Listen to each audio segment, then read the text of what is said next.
참여 예수님. 네, 인천에서 왔습니다. 김현우 바오로 집에서 만나서 반갑습니다. 이 공간은 전 처음 와요. 여기 성령세신 회관 1층인가? 지하? 지하에 식당만 있는 게 아니에요? 지하에 한번 갔다가 오늘 아침에는 여기 위에 청년들 하는 거 갔다가 여기 2층도 오게 됐는데 반갑습니다. 그 뒤에는 카메라 있으니까 왔다 갔다 하면 머리가 이만하게 화면에 나올 거예요. 조심하세요.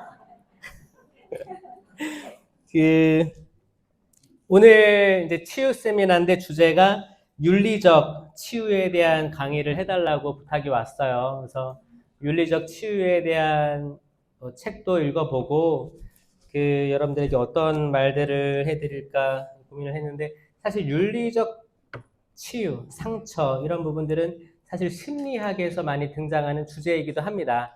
근데 사실 많은 분들이 병원에 많이 가시죠. 병원에 가서 정신과 진료도 받고 뭐 심리적으로 이제 불안하거나 그러면 이제 갑니다. 근데 이제 병원 치료랑 별개로 종교적으로도 굉장히 많은 치유들이 일어나고 있어요. 네. 여러분 그건 믿으세요? 네. 그게 있습니다. 그게 있다는 걸 일단 받아들이셔야 이게 있어요. 지금 요즘에는 병원에만 너무 의지하는 분들이 많습니다. 병원에 너무 의지하다가 어떻게 해요? 병원에 가면은 바로 들어오라고 해요? 의사 만날 수 있어요? 대기해야 될 거 아니야, 대기. 대기도 하다가 중간에 뭐 계속 면담이 지연되면 한참 기다려야 되죠? 기다리다가 더 화병 나는 거 아세요? 오히려 나 별로 안 아프다가 더 화가 날 수도 있고 또 되게 퉁명스러운 거기 뭐 의사나 간호사의 말들 들으면 더 막 화가 뻗칠 때도 있단 말이에요. 그래서 이제 최대한 사실 병원에 안 가는 게 사실 좋은 거예요. 여러분들 그 달력에 약속 잡혀 있잖아요. 성당 봉사 근데 그다음에 의사들 약속 많죠? 의사들은 최대한 안 보는 게 좋은 거죠. 그쵸? 안 보고 싶죠? 그래요. 보기 전에 일단 조금 내적으로 영적으로 치유를 받은 상태에서 사실 병원 가면 훨씬 낫지. 윤리적 상처는 영어로 하면 moral injury라고 합니다. moral인데 도덕죄 하면 moral sin 하는 거예요. 이 도덕, 윤리 같은 말입니다. 그래서 요런 걸로 상처받는데 특별히 두 가지로 구분이 되는데 첫 번째는 트라우마. 그러니까 트라우마는 도덕적 상처는 아니에요. 그러니까 도덕적 상처 그리고 트라우마 이 두 가지로 일단 구분이 됩니다. 트라우마랑 도덕적 상처랑의 차이는 뭐냐? 트라우마는 뭐예요? 일반적으로. 그러니까 제 트라우마 때문에 그래 이런 거 있죠? 그럼 뭐 어떤 거예요? 과거의 뭐 충격. 그 충격은 받은 거예요? 내가 한 거예요? 받은 거예요. 그치, 내가 일방적으로 당한 걸 거야 아마. 일방적으로 당해서 그때의 기억이 약간 어떤 환경을 통해서 다시 재발돼서 그때가 떠오르는 거지. 그래서 회피하거나 그런 게 있습니다. 그러면 이제 도덕적 상처는 뭐냐? 이게 뭘까요? 이게 내 탓일 수 있어요. 그러니까 환경에서 주는 게 100% 주는 게 있고 환경도 주지만 내가 해줄 수도 있어. 어떤 행위를. 그래가지고 생기는 수치심, 좌절감, 상실감 이런 걸 받을 때 도덕적 상처를 받는다고 윤리적 상처를 받는다고 합니다. 이런 게 있겠죠 다들? 다들 있을 거라고 저는 생각해요. 여러분들이 살아온 걸 잘 보세요. 여러분들이 가족들한테 행한 걸 보세요. 그리고 어떤 분들은 되게 엄격해. 근데 이 엄격한 게 여러분이 아마 부모 세대 때 받은 엄격함이 전혀 무관하다고 할 수가 없을 때도 또 있습니다. 이게 어떻게 보면 이 상처 치유는 세대와 세대 간의 상처가 치유되는 걸 수도 있고, 단순히 여러분 그 의사대 가면 여러분 증상을 얘기하죠? 증상을 얘기한 거에 대해서만 치료해 줍니다. 그게 양의예요, 양의. 서양 의학. 한의는 뭐예요? 증상들을 얘기하면 이 증상이 왜 그럴까요? 해서 그 원인을 찾는 게 한의잖아요. 그런 것처럼 그렇게 양쪽 다 들여다 봐야 됩니다. 우리 윤리적 치유에 대한 강의 듣기 앞서서 성모성, 우리 성모님께서 여러분들 각자의 상황을 다 아시니까 우리 어머니, 성모님 당신 저희 상황 다 아시죠? 저희들 마음 다 들여다보고 계시니까 아들 예수님께 전구해달라고 기도합시다. 성부와 성자와 성령의 이름으로 아멘. 은총이 가득하신 마리아님 기뻐하소서. 주님께서 함께 계시니 여인 중에 복되시며 태중의 아들 예수님 또한 복되시나이다. 천주의 성모 마리아님 이제와 저희 죽을 때 저희 죄인을 위하여 빌어주소서. 아멘. 성부와 성자와 성령의 이름으로 아멘. 반갑습니다.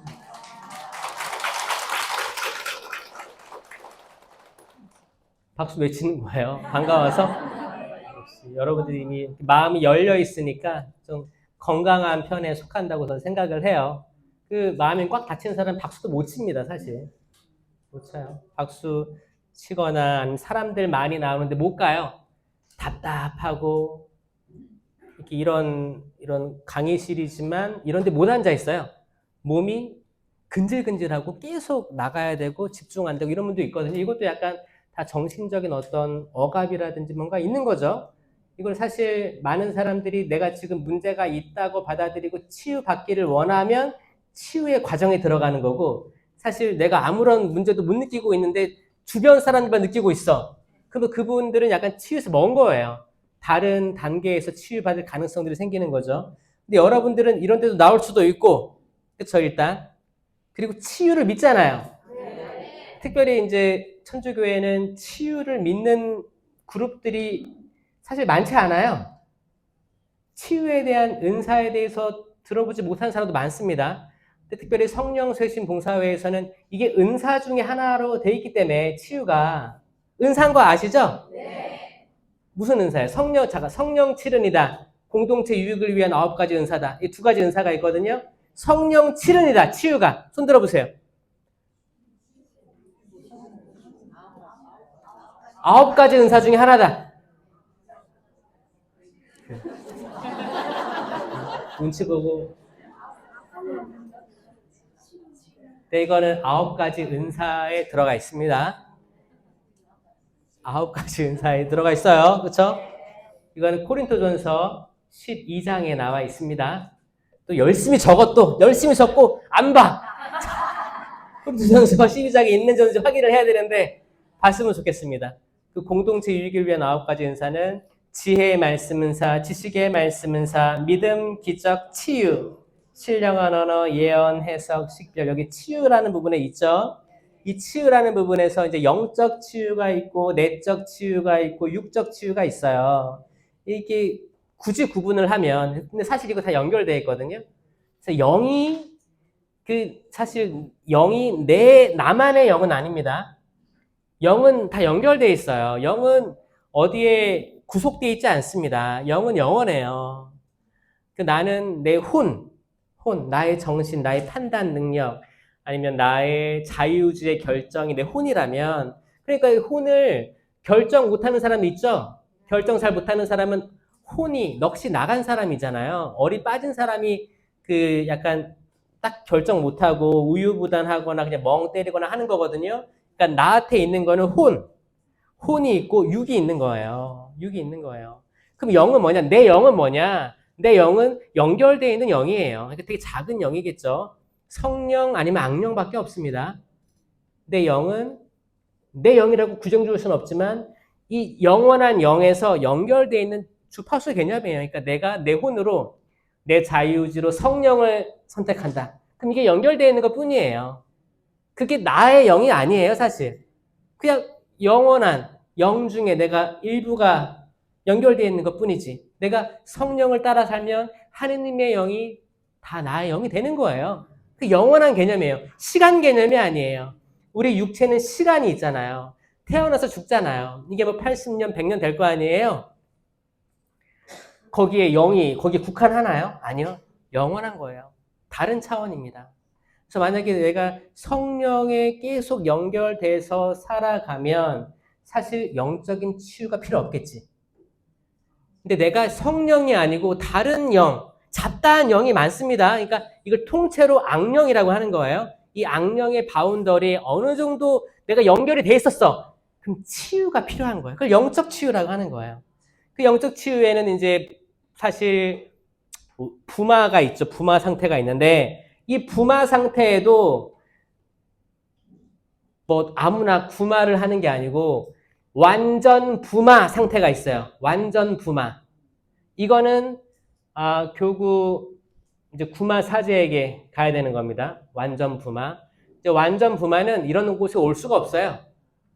완전 부마 상태는 거룩한 것을 거스르고 발버둥 치고 난리를 칩니다. 그러니까 성당, 거룩한 것, 성물, 성수 이런 데 올 수가 없어요.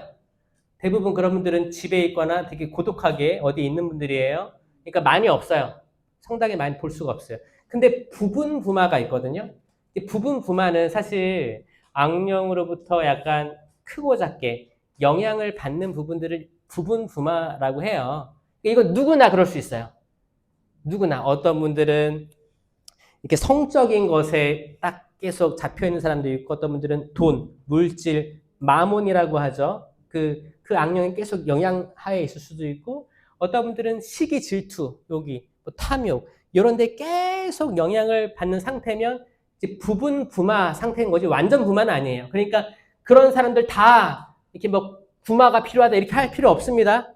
아니에요. 그거는 치유로서 이겨낼 수 있어요. 치유로서. 치유의 은사 범위 내에 있는 거예요. 그래서 구마는 은사가 아니에요. 구마는 직무예요, 직무. 준성사예요, 준성사. 그러니까 이제 우리가 아는 치유의 범위에는 구마가 포함되어 있지 않다. 근데 이게 옛날에는 한 90년대, 그때 2000년대에는 이걸 헷갈렸었어. 치유의 범위 안에 구마를 넣었단 말이에요. 근데 구마는 은사가 아니고 직무입니다, 직무.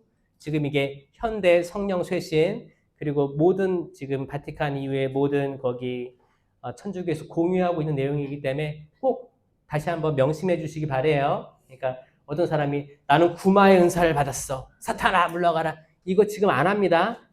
안 해요. 그래서 없다. 이거를 좀 명확히 말씀드리고 싶어요. 왜냐하면 구마는 예수님처럼 사탄아 물러가라 하는 거예요. 근데 그건 예수님이니까 가능했잖아요. 우리는 한낱 사람일 뿐이죠? 그렇죠? 우리가 아무리 거룩해도 한낱 사람일 뿐이죠? 오늘 거룩했다가 내일 추악하게 변할 사람이죠? 그러니까 하지 말라는 거예요. 네. 어떤 자신감으로 그걸 하냐? 과연 사람이 받은 은사가 영원하냐? 아니에요. 어느 때 주어졌다가 어느 때 가져가도 할 말 없는 게 인간이거든요. 그러니까 혹시 구마에 대해서 시민님 저는 구마를 받은 것 같아요. 제 아들방 딸방에 성수를 뿌리니까 사탄이 물러가는 것 같아요. 아니에요. 아니에요. 성수를 뿌려서 뭔가 해결되면 하느님이 해주시는 거지 여러분이 하는 게 아닙니다. 그래서 구마 기도와 해방 기도가 있어요. 해방 기도는 하셔도 괜찮아요. 이 차이를 알려드릴게요. 구마 기도는 내가 너에게 명령한다. 사탄아 물러가라. 주어가 나예요. 내가 대단한 거야. 어? 그러니까 예전에 그랬어요. 예수 그리스도를 명령한다. 사탄아 물러가라. 근데 그래도 그게 나야. 이거 하지 말라는 거예요. 이게 90년대 했었거든요. 평신도도 했었어요. 이거 하지 말라는 거예요. 이제 하면 안 돼요. 했다가 큰일 나. 왜냐면은 그래 설령 나갈 수도 있어.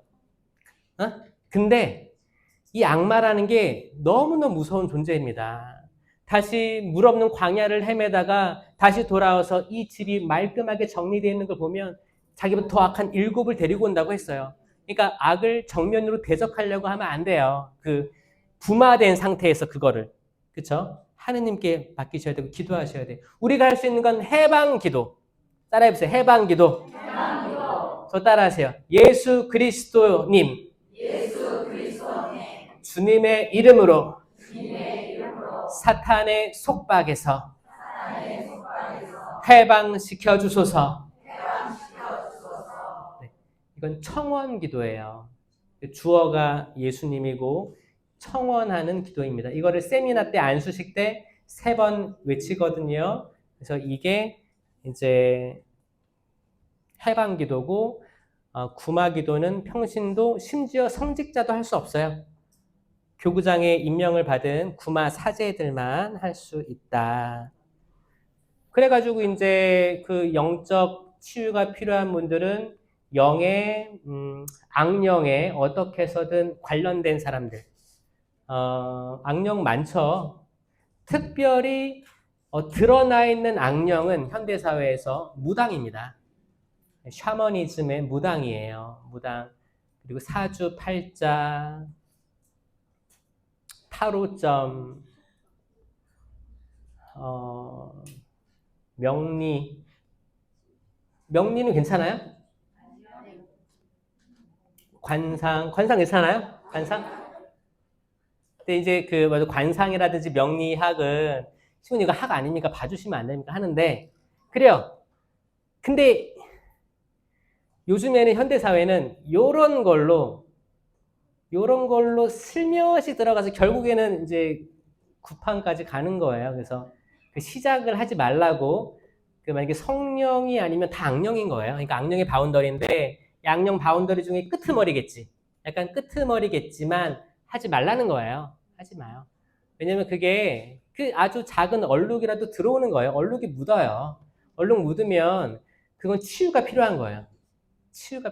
치유를 안 받으면 그 얼룩이 자녀들, 가족 다 어디에 다 묻게 돼 있어요. 그걸 털어내지 않으면 안 돼요. 그래서 거긴 뭐 명리하고 사주하고 관상 보고 막 이렇게 막 하다가 또 성당 와서는 미사부 쫙 쓰고 아주 거룩한 척. 이게 이중 생활을 하는 거죠. 이중 생활을 하는 거예요. 한 분이신 하느님을 흠숭하여라. 이 1계명부터 어긴 거예요. 근데 저는 판공을 보면 1계명에 대해서 성찰하는 사람 많이 못 봤어요. 거의 없는 것 같은데. 대부분 미사 빠졌는데 또 연기도 잘해. 연기 잘해. 미사를 빠졌는데 지금 미사 빠졌습니다.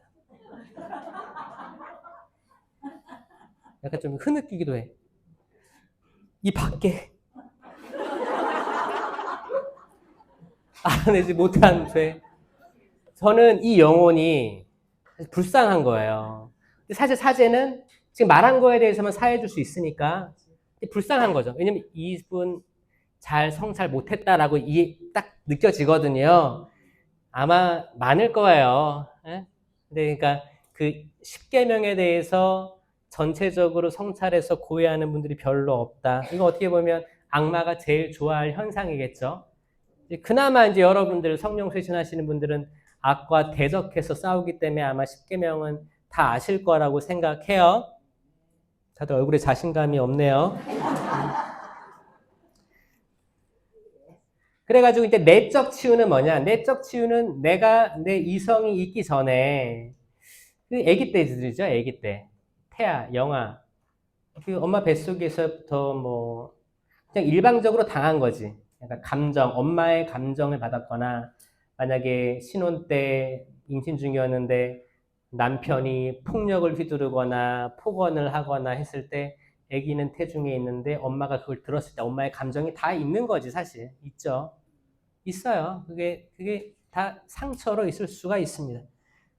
지금이야 과학이 발달해서 또 아시는 분들 많지만 과거에는 이런 교육들이 없었기 때문에 이렇게 살아가는 것보다 해서 묻어둔 사람도 많을 거예요. 그런 분들이 치유가 또 필요한 거죠. 사실 이런 치유를 철학기도나 뭐 세미나나 다양하게 안수나 이렇게 해서 치유 받으려고 하는 분들 많습니다. 근데 그 실제로 이루어지고 있고 또 특히 심령기도로 치유되는 사람도 있어요. 심령기도로. 그러니까 누가 기도를 해줘도 될 수도 있고 스스로 내가 심령으로 기도를 하는데 내가 치유되는 경험을 하는 경우도 있어요.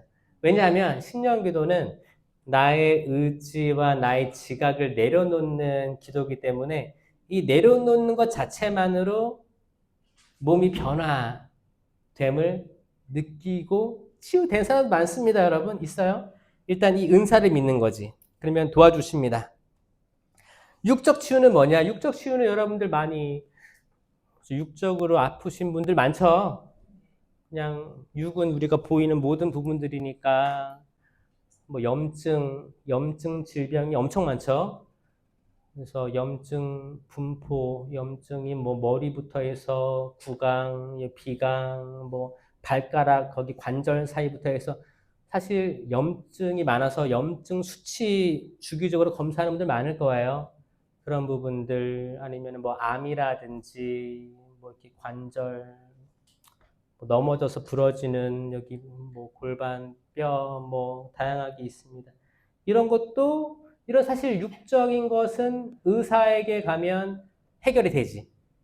왜냐하면 양의는 서양의는 드러난 결과물을 가지고 치유하는 거기 때문에 사실 몸으로 뭐가 드러나서 뭐가 나왔어. 종양이 나왔어. 그러면 이제 치료 들어가는 거예요. 근데 문제는 눈에 보이지 않는 것들이 문제여서 이 내적 치유, 영적 치유가 중요하다. 때론 어떤 사람들은 내적 치유, 영적 치유 과정에서 육적 치유까지 해결이 되더라. 왜? 뭔가 털어냈어. 속이 다 후련해. 내가 이렇게 안고 있던 거를 털어냈어. 그래서 어떤 사람은 암이 줄어들고 소멸하고 이게 연결되어 있거든요. 두통이 있던 게 없어지고 숙면을 못 취했었는데 스르륵 잠이 오고 이런 것들은 이렇게 이어지는 과정에서 있다. 그러면 윤리적 치유, 윤리적 상처라는 건 뭐냐? 이건 뭐 영적, 내적 다 포괄하는 이제 육적 치유 제외한 부분입니다. 어차피 우리 지성에서 관리하는 거기 때문에 우리 영혼 육이 있으면 혼이 주관하는 거예요. 우리 혼이 자유의지가 있잖아요. 자유의지를 결정하는데 그런 거지.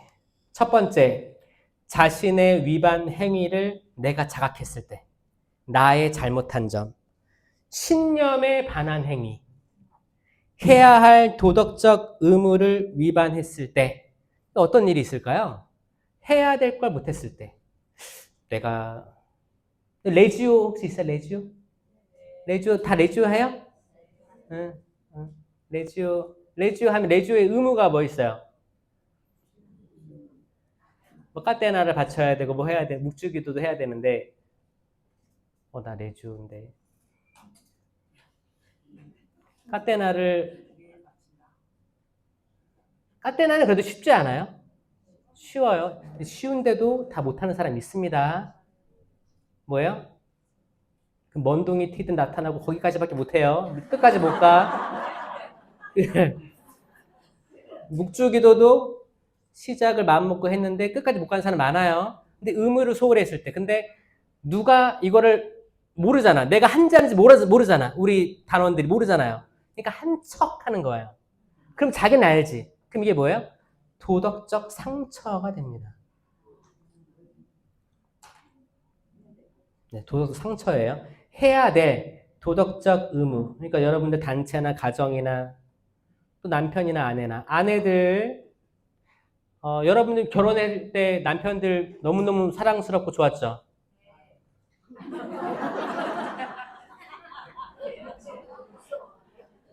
너무너무 사랑했죠? 남편 없으면은 살 수가 없었죠? 그 지금은 남편 없어도 그래서 이제 만약에 이제 신앙심 깊은 사람이 주님 남편을 뭐 가장 이제 가족의 머리처럼 대해야 된다라는 그 바오로 사도의 말씀처럼 정말 가장으로서 힘든 일 하고 들어오고 그런 사람을 내가 몸과 마음 다해가지고 진짜 하느님 맺어주신 사랑이니까 존중해주고 아이들 앞에서 존중해주고 아이들 앞에서 무시하지 않고 이런 부분들을 머릿속으로는 해야 된다고 생각하는데 실제로 못했을 때 이게 도덕적 상처가 된다는 거죠. 신념에 대한 행위, 신념에 반한 행위. 그러니까 내 신념은 그리스도인은 이래야 돼. 그리스도인은 정말 약간 명품 종교잖아요. 명품이죠. 역사도 깊잖아요. 한국만 해도 200년이 넘었어요. 개신교는 100년밖에 안 됐어요. 순교자들은 대부분 천주교에서 나왔단 말이에요. 안정된 상태에서 개신교 들어온 거야. 근데 지금 퍼센테이지는 천주교 10%, 개신교 25% 되죠? 억울하죠? 그러니까 천주교가 대단하고 그런 종교여서 예비자기로도 길어요. 6개월 정도 하고 해야 되잖아요. 들어오기 또 어렵고 성당에서 일어났다 앉았다 하고 또 대부 데모 또 눈치 보고 단체 들어가면 또 내가 40대 때 단체에 들어가서 봉사 막내로서 했는데 지금은 60대가 막내 봉사하고 있죠? 다 그 사람일 거야. 그대로 올라가지고 다 노령화 됐지 하는데 성당에서는 이렇게 봉사하고 피 한 방울 안 섞인 성당에서 어르신 왔어요. 자매님 왔어요. 이렇게 하는데 집에 가서는 얼굴이 싹 변해. 가면을 싹 벗고 막 심판질 하면서 애들 다그치고 이게 뭐예요? 내가 이중인격인가? 도덕적 상처가 자기에게 생기는 거예요. 신념에 대해서. 그러니까 종교인은 신앙을 가졌으면 이렇게 해야 되는데 못하고 있어. 상처가 생기는 거예요. 이건 자신이 위반한 행위들이고요. 그 다음에 타인의 행위. 타인의 행위가 있어요. 다른 사람이 만약에 이제 레지오에 딱 들어갔는데 레지오 단장이 신입 레지온 단원을 엄청 갈궈. 막 혼내. 그 눈빛도 차가워. 아주 막 그래. 근데 나는 그거를 저렇게 하면 안 될 텐데 라고 생각하는데 한마디 못하고 난 방관자야. 이럴 때 단장님 좀 이렇게 나중에 따로 불러가지고 단장님 새로 들어왔는데 그래도 조금 유하게 해주면 너무 좋을 것 같은데 이 말은 하고 싶어. 상상이 돼. 꿈에도 나와. 그래 내일은 꼭 이렇게 해서 얘기해야겠다. 근데 그 앞에서는 한마디도 못해. 이게 상처가 된다는 거예요. 도덕적 그러니까 타인의 위반 행위를 목격했는데 어떻게 할 수 없었을 때 그걸 막지 못했을 때 내적 상처, 도덕적 상처로 남는다는 겁니다. 그 다음 배신감. 세 번째 배신감이에요. 그러니까 첫 번째 자신의 행위 위반, 두 번째 타인의 행위 위반에 대해서 막지 못했을 때 세 번째 배신감. 배신감은 믿었던 권위자, 집단으로부터의 배신감을 느꼈을 때입니다. 믿었던 권위자는 뭐예요? 아까 얘기한 대로 뭐 이렇게 단장이나 뭐 사목회위원 혹은 신부님, 수녀님 혹은 하느님이 될 수도 있어요. 여러분 그 얘기 아시나요? 그 성경에 불의한 재판관 이야기가 나와요. 불의한 재판관이 있어서 불의한 거야.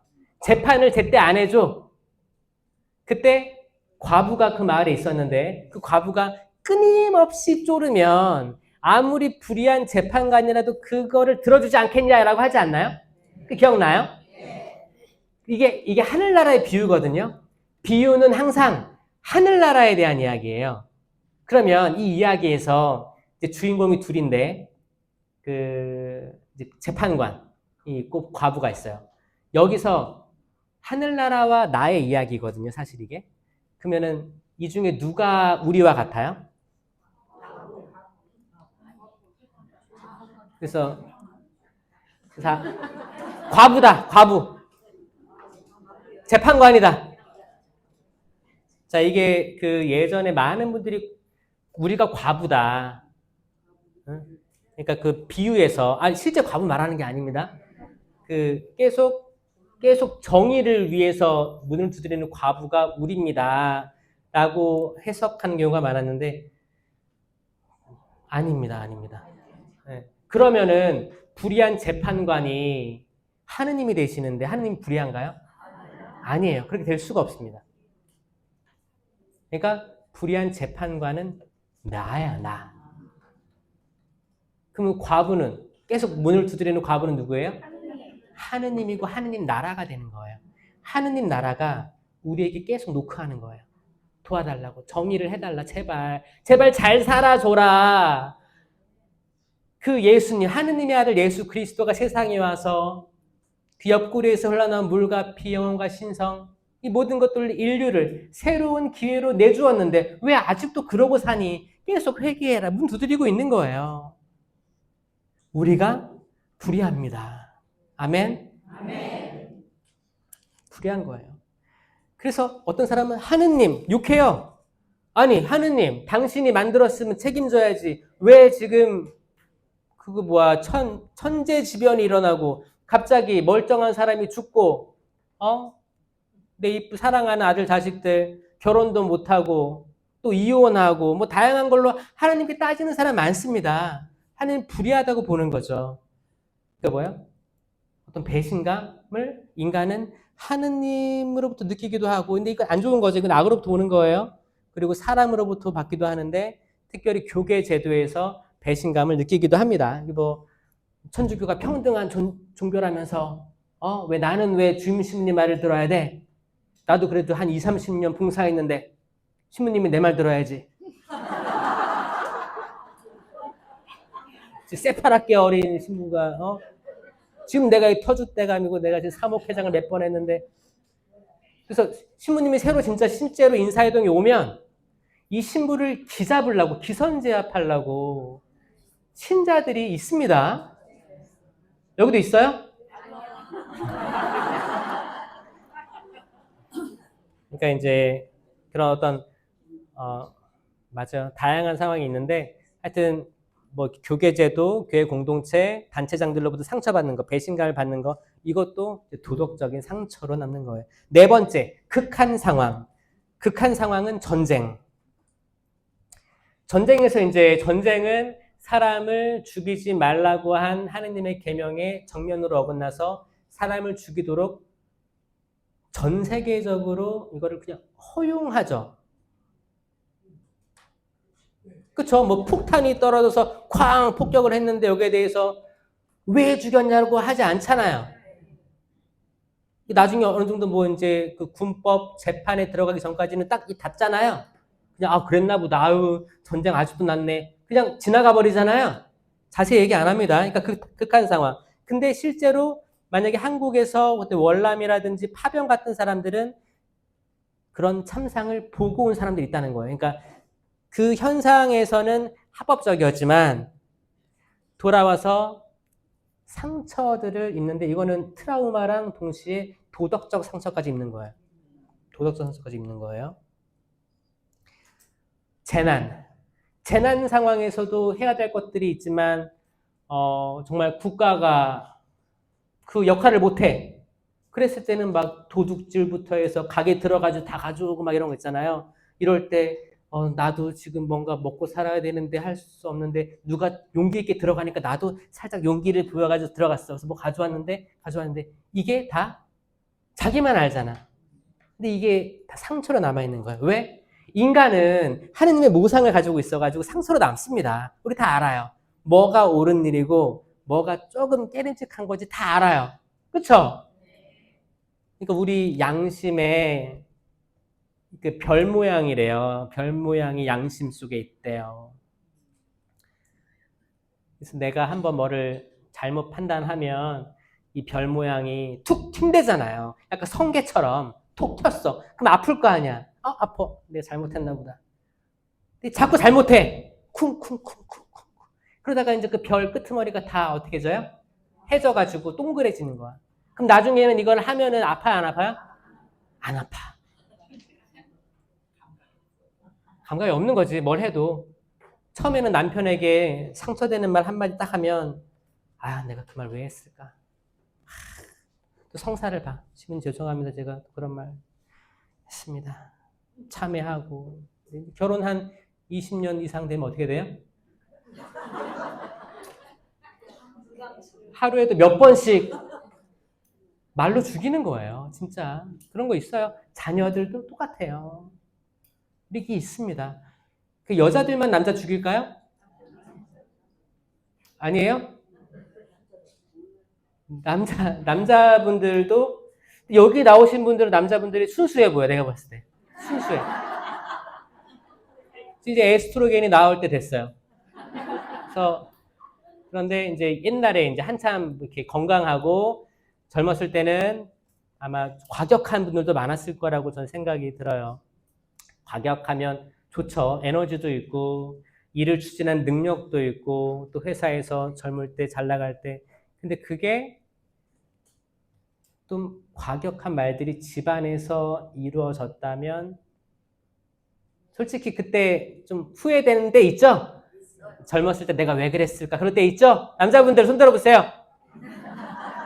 그쵸? 그쵸? 젊었을 때 젊은 마음에 그쵸? 죄송하죠? 다 같이 따라해보세요. 죄송합니다. 맞아요. 이게 맞아요.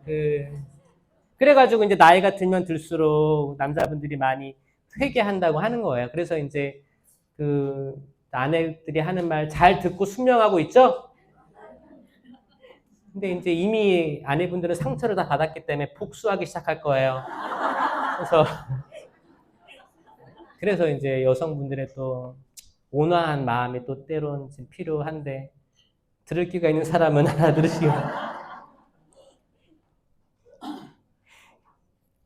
그리고 또 이제 의료진들, 의사들이 뭐 연명 의료 치료 중단 이런 도덕적인 문제들이 있어요. 낙태. 의료진 입장에서 나 천주교 신자야. 근데 우리 산부인과는 계속 입소문을 타가지고 오는 거야. 그런 엄마들이. 근데 사실 이거를 계속 수용을 안 하면 병원이 운영이 안 돼. 직원들도 월급 줘야 되고. 그랬을 때 이제 이 도덕적 선택의 상태에 놓이게 되는 거예요. 이거 다 상처로 되는 거예요. 상처예요. 상처로 남는 거예요. 남습니다. 이랬을 때 이 윤리적 상처가 있는 거예요. 그럼 트라우마는 뭐냐? 트라우마는 PTSD라고 하는데 이제 트라우마 이거는 생명의 위협, 신체적 손상 등 극심한 공포와 무력감을 나타냅니다. 그러니까 거의 100% 외부에서 받은 충격으로 생긴 거예요. 트라우마는. 아까 도덕적 상처는 외부로부터 올 수도 있지만 나의 행위로부터, 나의 판단으로부터 생긴 거라고 했죠. 트라우마는 이제 외적으로 내가 사고를 당했든지 폭행을 당했든지 공포감을 느꼈든지 그러면 이게 재경험이라는 걸 합니다. 재경험. 기억의 반복. 또 트라우마로 촉발된 제 기억이 떠오르는 거죠. 악몽도 꾸고. 그래서 회피하게 돼요. 그 장소를 안 가거나 나 이제 안 해. 그거 안 해. 그 공동체에서 그런 일이 있었기 때문에 나 이제 공동체 다시는 안 가. 봉사 안 할 거야. 그리고 이제 과각성. 이제 과각성. 각성 상태가 과하다라는 뜻입니다.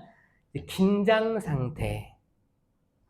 긴장 상태가 쭉 이어지는 거예요. 계속 이어요. 긴장. 누가 나만 건드려도 경기를 일으키고 뭐 시킬까봐 뭐 율동시킬까봐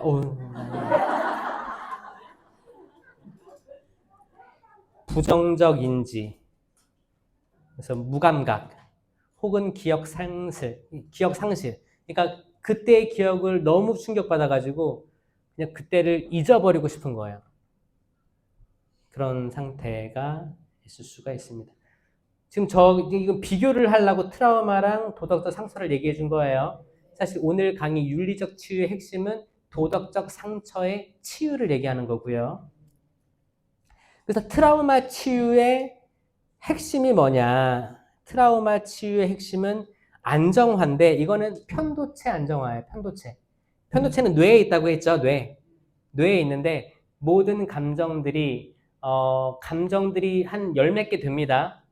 현대 뭐 심리학 그런 데에서 보면 이거를 하나로 요약을 하면 두려움이에요. 두려움 때문에 이 두려움을 극복하려고 내 심장 박동이 빨라져요.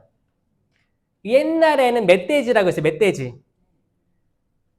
이제 막 유목민 사회인데, 농경 사회고, 그리고 이제 총도 없고 칼도 없고 이럴 때, 멧돼지가 엄청 컸어요.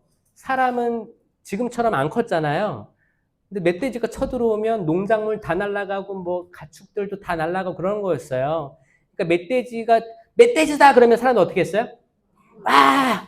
그러면서 남자들은 돌도끼를 챙기고 여자들은 도망갔단 말이에요. 그러면은 그 둘 다에게 오는 게 뭐냐? 심장 박동이 빨라졌다 그거예요. 왜냐면 남자는 도끼 들고 이제 싸워야 될 거 아니에요.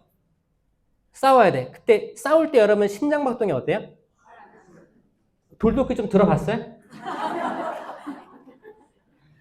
싸울 때 있잖아요. 여러분 싸우려고 할 때 마음 먹고 오늘 내가 남편이랑 진짜 오늘 한다. 그럴 때 약간 심장이 두근두근 하죠? 내가 이 말을 하려다가 오늘 한다. 내가 그러면 콩닥 이게 다 편도체거든요. 이게 뭐예요? 지금 생존하려고 싸워서 이기려고 심장 돌리는 거예요. 그러니까 심장이 콩닥하면 피를 한 바퀴 쫙 돌리잖아요.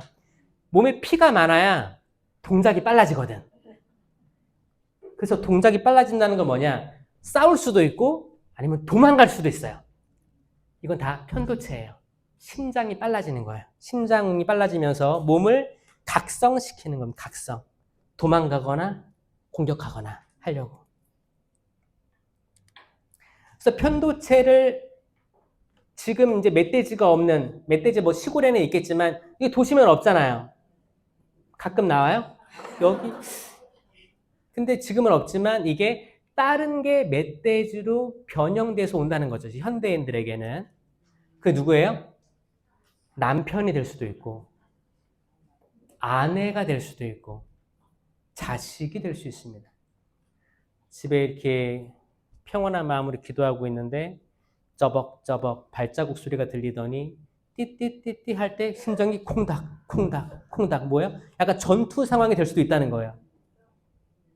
아니면 퇴근하는 남편이 집에 털레 가는데 이제 띠띠띠띠 본인이 열고 들어가는데도 불구하고 본인이 콩닥 밤새 술 처먹고 새벽 4시에 들어가는 아들이 조심히 들어가야 되는데 띠띠띠띠 심장. 이거는 현대사회에서 뭐예요? 어떤 거든 두려움을 느끼는 모든 대상자들은 이 편도체가 있는데 이 편도체가 과잉 활성화됐다. 이게 과각성이에요. 과각성. 그러니까 그럴 필요 없는데 그럴 필요까지 없어. 근데 너무 심장이 빨리 뛰고 막 피가 돌아. 뭐예요? 도망가거나 공격해야 돼. 그래야 내가 살아. 이것 때문에 그렇습니다. 이거를 이 편도체 안정화가 트라우마에서는 치유의 핵심이에요. 그래서 이제 트라우마 치료 이렇게 가잖아요. 그러면 대부분 대화예요.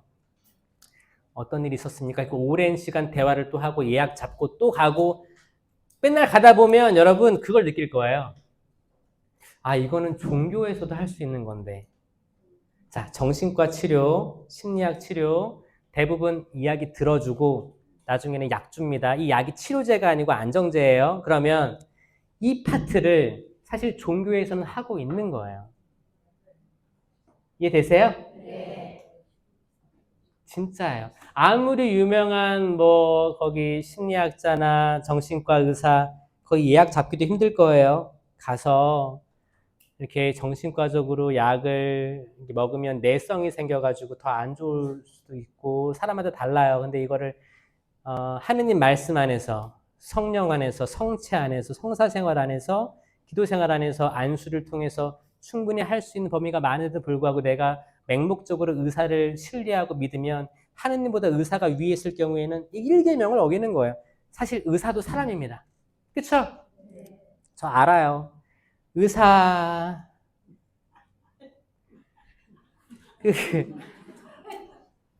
그때 뭐였지? 제가 의사한테 한번 갔는데 의사를 다 제가 욕하는 건 아니고 그 말 있잖아요. 정신과 의사 상담받으러 갔는데 잘 내 얘기를 하고 들어주고 있는데 근데 그 의사가 전날 무슨 일이 있는지 모르잖아요. 나는. 그렇죠? 근데 그 의사가 계속 다리를 떨고 있다 생각해봐요. 일단 불안해 보여. 불안해 보이는데 내 말을 듣고 있는 거야. 그래서 내가 이 사람 믿어도 되는 건가? 그래서 어떤 애를 안과 갔는데 지금 뭐 라식 이런 거를 추천해 주는데 자기는 안경을 이렇게 쓰고 나한테 한다고 해봐요. 여러분, 의사가 직장인 거지. 그 사람들이 진짜 여러분들의 마음을 100% 공감해주고 할 여력이 없을 수도 있습니다. 그 의사가 집안일에서 이혼을 앞두고 있고 뭐 다른 주식이 폭락해가지고 자기도 불안한데 근데 그거는 딱 의사 가운 입었잖아. 의사 가운 입었기 때문에 뭔가 출근한 거고 돈을 버는 것 뿐이지 환자 입장에서 완전히 100% 공감하고 완전히 나를 다 퍼주기에는 물론 그 믿음은 있어야겠지. 믿고 기도해야겠죠. 그러니까 기도해야 되는 거예요. 대기할 때 기도해야 됩니다. 주님, 저 의사가 어떤 상황인지 모르겠지만 지금 저에게 적어도 오진 내리지 않게 해주십시오. 너무 지쳤습니다. 이 병원 저 병원 왔다 갔다 하기 힘들었습니다. 여러분 거기 하혈하던 여인 12년 동안 하혈했죠. 여기저기 의사에게 찾아갔지만 못 나았다고 했어요. 자, 하느님이 삼위일체이신 예수님이 그 위에 계심을 믿어야 됩니다. 아멘. 그러니까 인간을 믿지 말자. 그쵸, 인간에 대해서 믿음, 약간 조그마한 신뢰는 있어야겠지만 100% 믿으려고 하는 그 마음은 악마가 준다. 악마가 주는 거예요. 야, 사람 100% 믿어. 저 사람이 너를 구원해 줄 거야. 이거는 하느님 자리에 사람이 있는 거기 때문에 안 되는 거예요. 그러니까 편도체 안정화가 트라우마 치료의 핵심이다. 그러면 반대로 이제 와가지고 오늘의 주제죠. 윤리적 치유. 이 도덕적 상처, 윤리적 상처를 받은 우리는 어떻게 해야 되느냐. 여기서 이제 강의를 의뢰하신 회장님은 사마리아인 또 죄 많은 여인에 대한 이야기도 좀 해달라고 하셔가지고 요한복음 4장에는 사마리아 여인이 나오고 요한복음 8장에는 죄 많은 여인이 끌려 나오죠. 남자들로부터. 이 두 가지 얘기 잠깐 해드리면 요한복음 4장에 사마리아 여인이 정오면 뜨거울 때를 얘기해요. 햇빛이 저기 있어. 그때 물을 뜨러 나오는 여인은 추측해 보건대 남에게 자신 있게 자신을 드러내지 못했던 사람일 수 있겠다라고 신학자들은 해석합니다. 왜냐하면 물 들어가는데 해 뜨기 전에 낫지 않아요? 저도 이제 바티칸 갔는데 바티칸 갈 때 거기 이제 성문을 통과하러 많이 가잖아요. 그러면 낮에는 너무 덥습니다. 그러면 이제 대부분 새벽 일찍 나가요. 해 뜨기 전에 나가는 거예요. 그래야 뭐야? 같은 목적으로 가는데 굳이 뜨거울 때 갈 필요가 없잖아요. 그러니까 좀 이렇게 당당하거나 별 문제가 없는 사람들은 다 일찍 나갔을 거라는 거죠. 정오에 혼자 나온 거예요. 그러니까 혼자 있었어요. 그 여인. 예수님이 지나가셨고 나에게 물을 좀 다오. 당신은 유다인이면서 어떻게 저한테 물을 달라고 하십니까? 일단 이 여인은 뭔가 그러니까 좀 위축되어 있는 상황, 어떤 심리적인, 윤리적인 상처들로 가득한 여인으로 추정되는 거죠. 여러분들도 그럴 때 있지 않아요? 성당에 가는데 신부님, 지금 이 시간이면 신부님 나올 텐데 화장실 가야겠다. 요분들은 또 신부님하고 만나면 좀 어색한 거야. 어려운 거예요. 수녀님이다. 도망가자. 성당 왔으면서 수녀님 도망가는 거, 수녀님 옷자락만 펄려도, 그 뭐야? 뭔가 상처가 있는 거죠. 그런 거죠. 그건 다 여러분 다 추측으로 다 경험으로 알 수 있을 거라고 생각 들어져요. 다 있어요. 그래가지고 그 여인이 이제 물 달라고 하니까 물을 주면서 이제 뭐 대화를 하는 거죠. 대화를 길게 합니다. 근데 남편도 불러오래요. 예수님이. 그러니까 저는 남편이 없습니다라고 대답해요. 그러니까 예수님이 남편이 5이나 있었지만 지금 함께 사는 남자도 남편이 아니니 바른 대로 말하였다. 바른 대로 말하였다. 현실 직시. 현실 직시입니다. 이 여인은 안타까운 상황이죠. 남편이 이렇게 많았지만 그분들이 사별했는지 뭐 갈라섰는지 모르겠지만 하여튼 지금 사는 남자도 남편이 아니니, 그러니까 법적 혼인 관계가 아니니 간음 상태이니, 그러니까 다 안 좋은 거예요. 지금 다 상황이 안 좋습니다. 간음 상태인데 너는 바른 말을 하였다. 이게 핵심이에요. 너는 바른 말을 하였다. 그러니까 그 뭐야? 어떤 상황인지 모르지만 이거 현실을 직시해서 저는 이렇습니다. 제 상황이 이렇습니다를 얘기할 수 있는 건 축복이라 생각합니다. 이걸 고해 때 얘기하는 거죠. 이건 굳셈의 은사가 없으면 못해요. 굳셈의 은사를 발휘해야 됩니다. 성령 칠은 중에 지혜, 지식, 이해, 의견, 굳셈, 효경, 경외, 이게 성령 칠은인데 이 굳셈으로 사실 담대하게 나의 약함을 드러낼 수 있는 거예요. 그렇잖아요? 담대해야 됩니다. 담대하지 않으면 기본적으로 죄를 다 회피하려고 하죠. 세상이 그렇습니다. 세상이 모든 청문회, 뭐, 정치적으로 막 다 아니라 그러죠? 우린 아닐 것 같아. 우리도 그 자리에 가면 아니라고 할걸요? 진짜예요. 그 자리가 그런 거예요.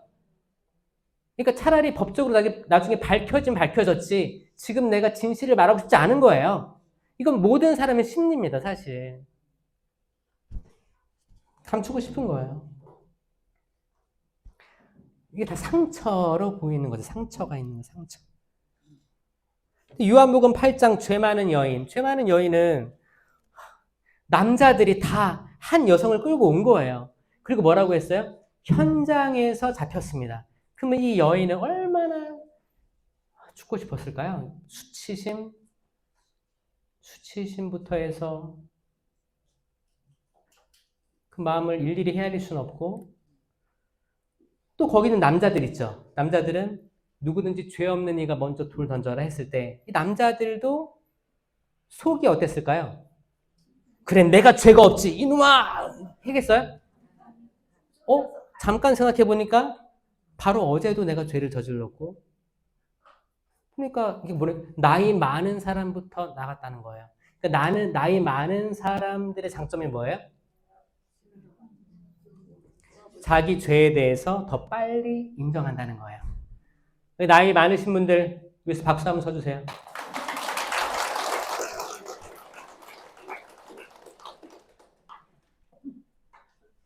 아니, 이거는 정말, 예. 요즘 젊은 사람들 자기 반성 잘 못합니다. 예, 그런 게 있어요.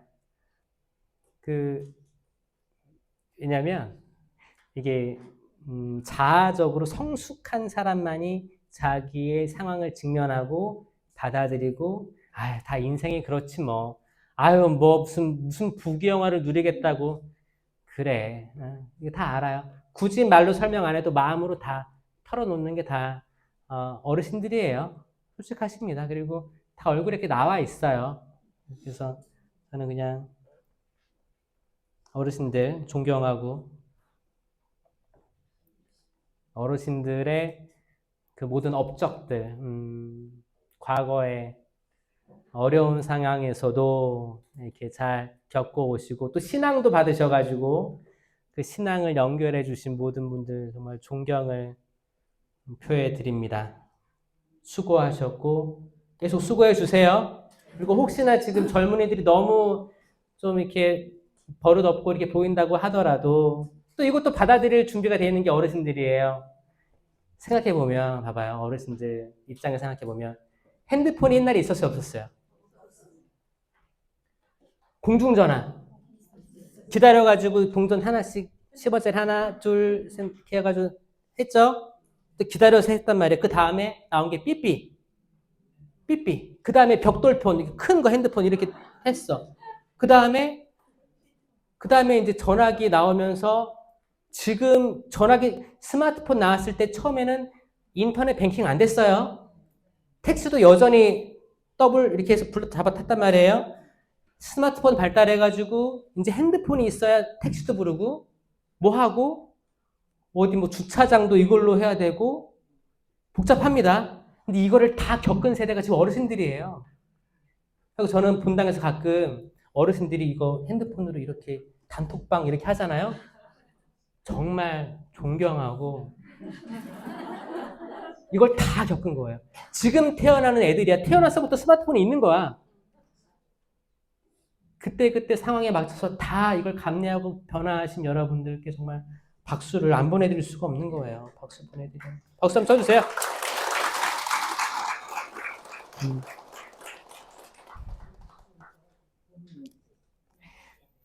그래가지고 그런 이제 윤리적, 그 여자도 윤리적 치유가 상처가 있었고, 거기 서 있던 남자들도 상처가 있던 거예요. 다 상처가, 그러니까 죄를 통해 다 상처들이 있는 상태에서 예수님의 한마디가 그 상황을 최악으로 가기까지 있지 않게 막았다. 중간에 막은 거예요.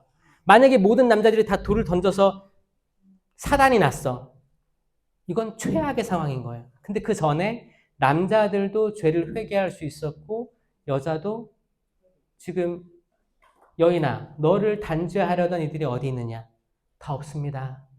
나도 너를 단죄하지 않겠다. 하지만 다시는 죄를 짓지 마라. 상황을 정리해 주신 거예요. 그래서 현대적으로 윤리적 치유의 핵심은 뭐냐? 이제 그 도덕적, 윤리적 치유, 상처를 어떻게 치유해야 되느냐? 1번, 안정과 직면. 아까 얘기한 대로 안정화를 이루어야 되고 직면해야 된다. 현실을. 아, 사람이란 게 별거 없구나. 내가 지금까지 내 아들, 내 딸, 아들, 우리 아들이 최고야. 응? 그런데 경찰서에 연락이 왔어. 이런 사람 있어요, 진짜. 진짜 있습니다. 있습니다, 그러면. 그러니까 이거를 이 육체를 가진 사람이 이렇게 나약하구나를 받아들이는 것 자체로 치유가 일어나는 거예요. 직면하는 거예요. 나도 이렇게 육체를 가진 나도 작은 미물이구나. 이 큰 세상에 비하면 나 아무것도 아니구나. 잠깐 있다 잠깐 갈 거기 때문에 정말 다 나눠주고 희생하고 봉사하면서 살아야겠다. 자, 요런 직면, 요런 게 치유의 시작이에요. 내가 진짜 100살, 110살, 120살까지 정말 내가 건강히 살아야겠다. 아니야. 나는 진짜 누구보다 오래 살 거야. 장수할 거야. 그게 아니고 사람 이름 모르니 그냥 하루하루 살 때 행복하고 내가 먹고 싶은 거, 내가 가족들과 함께 하고 싶은 시간, 내가 좀 불쌍한 사람 봤으면 주머니에 별거 없더라도 손에 쥐어줄 수 있는 그 힘. 하루하루가 의미가 있고 그랬을 때 이게 더 안정적인 거죠. 이 자체가 치유의 받아들임이에요. 두 번째, 공감과 공동체 회복. 그러니까 혼자 감내하는 게 아니고 경험을 나눈다. 그리고 공감해준다. 공감받고 공감해줌으로써 소속감, 그 소외감을 회복한다. 그러니까 지금까지 혹시나 나만 알고 있는 거, 나만 알고 있는 것 때문에 끙끙 앓고 이게 아니고 요즘에 시노달리타스의 핵심은 그겁니다. 소통하는 거예요. 어떤 말씀을 통해서 내 삶에 비추어진 어떤 부족함을 서로 나누고 저 자매 정말 옷도 멋있게 입고 가방도 좋은 거여서 정말 행복할 줄 알았는데 또 얘기 들어보니까 다 사람이 그렇고 그렇네. 이 자체가 작은 치유의 열쇠가 될 수 있다는 거예요. 근데 이거는 절대 마음을 터놓지 않으면 안 됩니다. 어떤 분들은 그래요. 병적으로 외적으로 엄청 치장하는 사람이 있어요. 다 브랜드에다가 뭐 이렇게. 왜냐면 이게 나를 이 가치로 높여줄 것 같은 착각 때문에 이것도 상처 치유가 필요한 거거든요. 근데 또 어떤 분들은 아무것도 뭐 겉에 신경 안 쓰는데 내적으로 굉장히 크신 분이 있고, 그러니까 이제 공감하는 거. 어떤 사람이 우리 자식이 잘 안 됐어. 고민을 털어놨어. 그러면 그래. 내 자식은 잘났는데. 그러면 대화하지 말라는 거잖아요. 그러니까 여러분 특별히 자식 자랑은 조심하셔야 돼요. 자식 자랑 조심하셔야 됩니다. 왜냐면 다 그렇게 성공하지 못 하거든요. 그러니까 어떤 데서 자식이 너무 요즘 잘 안 된다 그러면은 내 자식도 그럴 때가 있었어. 이게 공감이지. 내 자식은 태어나서 속 한 번 썩힌 적이 없어.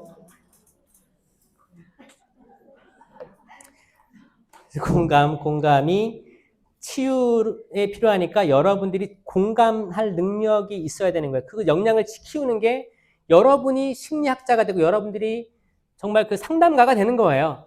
신자들이 상담가 역할을 해줘야 되는 거예요. 남에게 계속 가해자 역할을 하는 게 아니고 상담가. 자격증은 없지만 우리가 그리스도를 모시잖아요. 그리스도의 몸을 모시는 우리가 왜 상담가가 왜 못 됩니까?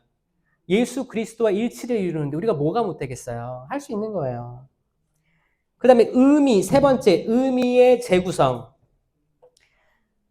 이제 의미를 되찾는 거예요. 어떤 사건으로 훼손됐던 삶의 의미, 이런 것들을 재정립해서, 그때, 그게 분명히 상처로 남았지만, 내가 믿는 하느님께서도 그 고통에 함께 하셨고, 그 고통으로 인해 내가 성장할 수 있었지. 라는 마음을 여러분들이 딱 갖게 되면, 이게 성장하는 거예요. 그럼 여러분들은 아직 이 성장에 미치지 못한 이들을 바로 이끌어 줄 수 있어요. 여러분들이 다 이런 윤리적 치유에 동참하는 이들이 있으면 좋겠습니다. 그러니까 이게 치유의 은사예요. 그러니까 치유의 은사를 받은 사람들은 잘 들을 줄 알고 기도해 줄 줄 알고 내 자랑하지 않고 이런 것들이 다 지금 있는 겁니다. 저 자세히 얘기하는 것 뿐이에요. 네 번째, 용서와 화해. 용서와 화해. 그러니까 자신, 타인, 상황을 용서하고 받아들인다. 그래서 여러분 하느님 계명 한 분이신 너희 하느님을 사랑하여라. 이웃을 내 몸과 같이 사랑하여라 했을 때 이웃을 내 몸, 네 몸처럼 사랑하라는 거예요. 근데 어떤 사람이 내가 내 몸을 사랑하지 않는 사람이 있어. 내가 나로서 자존감이 없고 나는 태어나지 말았어야 됐어. 죽어버려야지. 이런 상태에서 남을 사랑할 에너지가 있을까요? 기본적으로 이게 말이 안 되는 거거든요. 그러니까 예수님께서는 우리 각자가 내가 사랑하는 아들, 내 딸이야.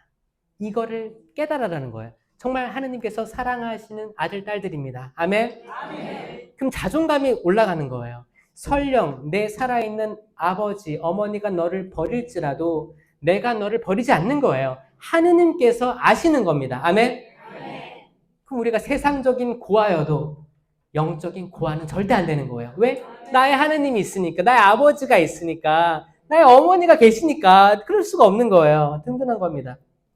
그랬을 때 내가 나를 용서할 수 있고, 나 그때 그랬었지. 그래, 사람이라는 게 그렇구나. 나도 잘하려고 했는데 안 되는구나. 또 넘어졌구나. 성사 보러 가야겠다. 하느님은 항상 그 자리에 계시니까 돌아온 탕자도 끊임없이 기다려주시고 안아주시고 가락지에 손가락에 가락지 끼워주시고 신발에 새신을 신겨주시는 아버지시니까 가야겠다. 다섯 번째, 마지막, 성장과 회복.